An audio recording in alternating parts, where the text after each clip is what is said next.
बिस्मिल्लाहिर्रहमानिर्रहीम अस्सलामुअलैकुम। How are you students? I hope you'd be fine. Class 9 की mathematics के अंदर हमारे पास चैप्टर नंबर 1 है जिसमें हम रियल एंड कॉम्प्लेक्स नंबर्स के बारे में सीखने वाले हैं। तो यहाँ पर हमारे पास जो एक्सरसाइज 1.1 है उसमें हमें पहले क्वेश्चन में जो कहा गया है that is to identify the following numbers as rational and irrational numbers.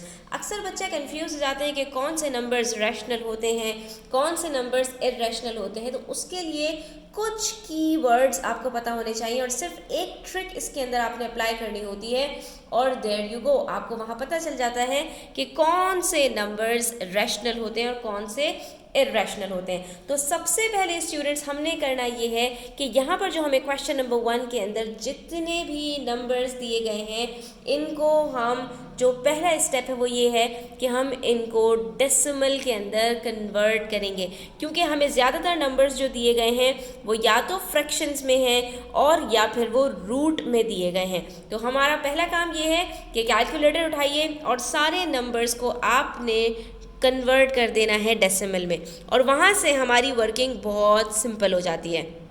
तमाम नंबर्स को डेसिमल में कन्वर्ट करने के बाद स्टूडेंट्स हमने सिर्फ एक पैटर्न तलाश करना है, वो ये है कि हमने देखना ये है कि डेसिमल के बाद जो हमारे पास नंबर्स हैं क्या वो कहीं पर जाकर स्टॉप हो रहे हैं या नहीं, और अगर वो स्टॉप हो रहे हैं तो हमने उनको छोड़ देना है। फिर हमने ये देखना है कि अगर वो स्टॉप नहीं हो रहे तो क्या वो रिपीट हो रहे हैं, या अगर वो रिपीट भी नहीं हो रहे तो हमने उनको सर्कल कर देना है। तो यहाँ पर मैं देख सकती हूँ कि √2/8 के अंदर ये हमारे पास डेसिमल के बाद ना तो स्टॉप हो रहा है और ना इसमें कोई भी पैटर्न है, तो हमने इसको सर्कल कर देना है। इसी तरह से 5/√6 की बात करूँ, इसमें भी हमारे पास कोई पैटर्न नहीं है। डेसिमल के बाद आप देख सकते हैं कि जो भी नंबर्स हैं वो हमारे पास रिपीट नहीं हो रहे, तो इस तरह के नंबर्स को हमने यहाँ पर सर्कल कर लेना है। इसी तरह से जब मैं 1/√3 की बात करूँ तो यहाँ पर भी ना तो ये स्टॉप होने का नाम ले रहा है और ना ये रिपीट हो रहा है। सेम गोज विद √8, ठीक है, and same goes with this pi के अंदर भी हम देख सकते हैं कि ये भी हमारे पास ना तो स्टॉप हो रहा है ना रिपीट। इसी तरह से √5 भी हमारे पास इसी तरह है। लेकिन जब बात करूँ 22/3 की तो यहाँ पर स्टूडेंट्स आप देख सकते हैं कि डेसिमल के बाद ये स्टॉप तो नहीं हो रहे नंबर्स, लेकिन ये जितने भी डिजिट्स हैं ये सब के सब सिमिलर है, यानी कि ये जो डिजिट 3 है हमारे पास ये यहाँ पर हमारे पास रिपीट हो रहा है, तो इसको हम यहाँ पर सर्कल नहीं करेंगे। उसके बाद आप देखिए 1/π को, तो यहाँ पर ये भी हमारे पास रिपीट नहीं हो रहा और ना ये स्टॉप हो रहा है। लेकिन जब बात करें 11/12 की तो इसके अंदर हमारे पास 0.91 के पास जो डिजिट आ रहा है 6, तो ये अब हमारे पास कंटिन्यूसली रिपीट हो रहा है, तो हम इसको भी अब सर्कल नहीं करेंगे। तो स्टूडेंट्स यहाँ पर मैंने जो आपको चीज़ बताई तो उसमें आपके लिए कॉमन क्या था कि जितने भी नंबर्स को हमने सर्कल किया है ना तो यहाँ पर डेसिमल्स हमारे पास जो है वो किसी पॉइंट पर स्टॉप हो रहे हैं और ना ही ये जो नंबर्स हैं ये हमारे पास रिपीट हो रहे हैं। तो ऐसे नंबर्स को जो किसी पॉइंट पर स्टॉप ना हो उनको हम कहते हैं नॉन टर्मिनेटिंग, यानी ये टर्मिनेट नहीं हो रहे, ये स्टॉप नहीं हो रहे, और जो रिपीट भी ना हो रहे हो उनको हम कहते हैं नॉन रिकरिंग, ठीक है, यानी रिकरिंग कहते हैं रिपीट होने को, तो ये रिपीट भी नहीं हो रहे। तो ऐसे तमाम नंबर्स जो नॉन टर्मिनेटिंग हो और नॉन रिकरिंग हो उन तमाम नंबर्स को हम कहते हैं इर्रेशनल नंबर्स। तो जब हमें ये पता चल गया कि हमारे पास जो नंबर्स इर्रेशनल हैं तो बाकी तमाम के तमाम नंबर्स हमारे पास क्या होंगे?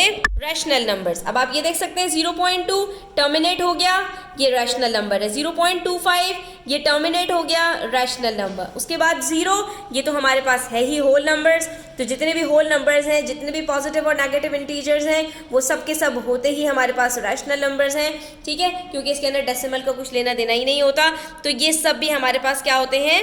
Rational numbers. उसके बाद ये हमारे पास नॉन टर्मिनेटिंग तो है, ठीक है, क्योंकि टर्मिनेट नहीं हो रहा, लेकिन ये नॉन रिकरिंग नहीं है, यानी कि ये रिपीट हो रहा है, इसलिए ये भी हमारे पास रैशनल नंबर्स है। सेम गोज विद 11/12 कि यहाँ पर भी एक पॉइंट के बाद हमारे पास जो डिजिट्स हैं वो सब रिपीट हो रहे हैं, तो इसलिए ये भी हमारे पास नॉन रिकरिंग नहीं है, इसलिए ये भी हमारे पास रैशनल नंबर्स हैं। तो इसका मतलब ये हुआ स्टूडेंट्स कि हमारे पास यहाँ पर 1 2 3 4 5 6 7 आउट ऑफ 12 जो है वो इर्रेशनल नंबर्स हैं, और इसमें से सिर्फ 5 हमारे पास रैशनल नंबर्स हैं।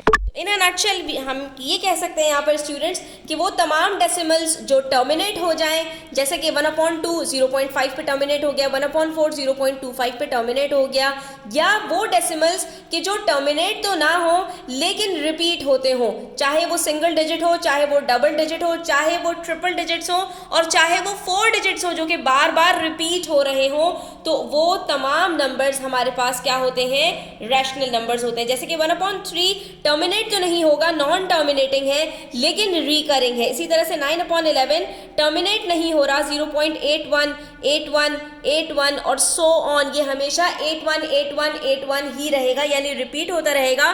तो ये चारों कैटेगरीज के नंबर्स हमारे पास रैशनल नंबर्स होते हैं। सिर्फ इर्रेशनल वो नंबर्स होते हैं जो कि नॉन टर्मिनेटिंग भी हो और नॉन रिकरिंग भी हो। इन दोनों कैटेगरीज को हम सिर्फ कहते हैं इर्रेशनल नंबर्स, ठीक है। यहाँ पर हमारा क्वेश्चन नंबर 1 कंप्लीट होता है। Now will head towards question number 2, और क्वेश्चन नंबर 2 में हमसे कह रहे हैं convert the following into decimal fractions, also indicate them as terminating and non terminating decimals. अब यहाँ पर हमने क्या करना है, जैसा कि हमने क्वेश्चन नंबर 1 के अंदर अपने नंबर्स को, अपने जितने भी फ्रैक्शंस थे उन सबको डेसिमल में कन्वर्ट किया था, यहाँ पर इन्होंने हमसे कहा कि यहाँ पर भी आपने यही करना है कि इनको डेसिमल में कन्वर्ट करना है, और उसके बाद ये बताना है कि ये टर्मिनेटिंग है या नॉन टर्मिनेटिंग है। तो ये तो बहुत ही सिंपल क्वेश्चन है, इसमें तो हमें इर्रेशनल और रैशनल भी फाइंड आउट नहीं करना, सिर्फ ये बताना है कि ये किसी पॉइंट पर जाकर स्टॉप हो रहे हैं या नहीं। अगर स्टॉप हो रहे हैं तो टर्मिनेटिंग, अगर स्टॉप नहीं हो रहे तो नॉन टर्मिनेटिंग। प्रॉब्लम स्टूडेंट्स बस ये है कि यहाँ पर हम इंग्लिश के वर्ड्स की वजह से मार खा जाते हैं, तो आपने इस चीज़ को याद रखना है। टर्मिनेट का मतलब होता है स्टॉप हो जाना। स्टॉप हो जाने का मतलब क्या है कि ये डेसिमल खत्म हो गया एक पॉइंट पर आकर। अगर वो नॉन टर्मिनेटिंग है तो इसका मतलब है वो चलता चला जा रहा है, स्टॉप नहीं हो रहा। और रिकरिंग को आप याद रख सकते हैं रिपीट से, ठीक है। तो रिकरिंग का मतलब है कि एक नंबर रिपीट हो रहा है, जो नंबर रिपीट होता है वो क्या होता है, रैशनल। तो रिकरिंग, रिपीट और रैशनल, ठीक है। लेकिन अगर नॉन रिकरिंग है, नॉन रिपीटिंग है, तो वो क्या हो जाएगा, non rational, that is irrational. तो ये चीज़ें अगर आप रिलेट कर पाएंगे स्टूडेंट, तो आप बड़ी आसानी से इसको याद रख सकते हैं। अब वो सारे नंबर्स जो टर्मिनेट हो गए स्टूडेंट्स, वो तो एज इट इज़ लिख दिए जाते हैं, लेकिन जो नॉन टर्मिनेटिंग होते हैं उसके अंदर डॉट डॉट डॉट डाल दिया जाता है, ये बताने के लिए कि यहाँ पर ये नंबर आगे भी कंटिन्यू हो रहा है। तो जिसके अंदर आपको डॉट डॉट डॉट नज़र आ जाएंगे, आपने समझ जाना है कि वो सारे के सारे आपके पास क्या हैं, नॉन टर्मिनेटिंग है, क्योंकि वो कहीं भी टर्मिनेट नहीं हो रहे। तो हमारे पास यहाँ पर जो 3 नंबर्स हैं वो नॉन टर्मिनेटिंग है, और बाकी के जो 3 नंबर्स हैं 0.625 ये 5 पर टर्मिनेट हो गया, ये 6.125 ये भी 5 पर टर्मिनेट हो गया, और ये 13.8 ये तो 0.8 के ऊपर ही टर्मिनेट हो गया। तो ये तीनों नंबर्स हमारे पास टर्मिनेटिंग है, और बाकी के जो तीनों नंबर्स हैं वो नॉन टर्मिनेटिंग है। अब इसके अंदर आपको ये तो नहीं बताना कि कौन से इर्रेशनल हैं और कौन से रैशनल हैं, लेकिन जो अभी हमने पढ़ा उससे आप आसानी से बता सकते हैं कि इसमें से सिर्फ एक नंबर हमारे पास इर्रेशनल है, और वो कौन सा है ये आप मुझे कमेंट सेक्शन में ज़रूर बताइएगा। इंशाल्लाह हम नेक्स्ट के क्वेश्चंस नेक्स्ट वीडियो के अंदर करेंगे। आई होप कि आज का लेसन आपको बड़ा मज़े का लगा होगा और बहुत इन्फॉर्मेटिव भी रहा होगा। तो वीडियो कैसी लगी, अच्छी लगी हो तो लाइक कीजिएगा, अपने फ्रेंड्स के साथ शेयर कीजिएगा। चैनल सब्सक्राइब नहीं किया तो सब्सक्राइब कर लीजिए। अपना ख्याल रखिएगा। अल्लाह हाफ़िज़।